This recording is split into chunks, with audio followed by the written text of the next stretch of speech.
not all markets make noise. For example, today's council of choice, Salisbury, it moves quietly.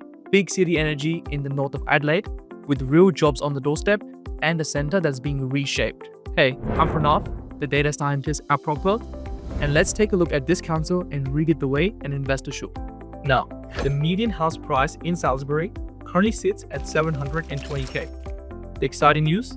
This is a 10.8% increase from last year and a 35.6% increase from 2 years ago. That is steady momentum, especially with the choppy national cycle we've seen over the last couple of years.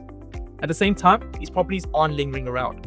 With an average days on market of just 22 days, sellers and buyers are both eager and excited, and these properties are selling fast. On the rental side, Salisbury is bringing you home around $580 of rental income per week. And this is actually a 7.4% increase from the last year as well.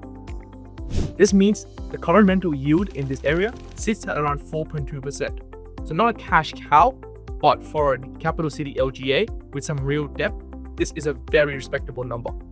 Now, with all these pluses, there is a trade-off. The buy-to-income ratio for Salisbury is currently between 9 to 10 years. What that means? Well, for the average household, it would take 9 to 10 years to save up to be able to afford a house in Salisbury. That means these households are under some pressure, and that is something we take into account when calculating the risk for this council. However, another strength for Salisbury is its demographic. A population of 146,000 people with a median age of 36 means this is a diverse mix of households and incomes.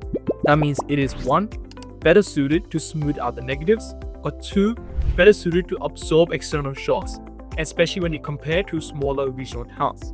However, something to note for when you're looking at a mix of socio-economic profiles is that looking further into the suburbs and really knowing what asset type you need is key. Another thing to look out for is what's changing on the ground itself. For Salisbury, this means a $200 million city center renewal. It's getting a new hotel, new amenities, new supermarket with a car park, and new dwellings.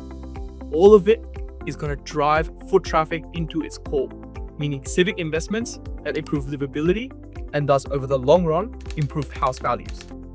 Now, to bring you back to the current numbers, the supply is looking bleak.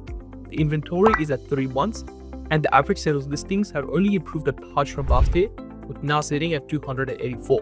The listings are definitely selling out, but there are fewer new options coming in. When you combine that with the strong demand analytics we saw from before and a sales turnover of 3%, the tempo we get is very clear. The properties are selling out fast, but the pipeline is slightly pinched but steady. So the market is active but orderly. It's definitely not overheating. Now, to wrap it all up, Salisbury gets a PropWealth investor score of 76 out of 100. That's very good. It takes into account the strong demand, the solid sales indicators, and the real infrastructure renewals. However, you also need to take into account the mix of socioeconomic spreads, meaning selection and price discipline really matter. So, if you don't like looking at the highlight of the week and you want to see how most real councils stack up, Salisbury is an excellent case study.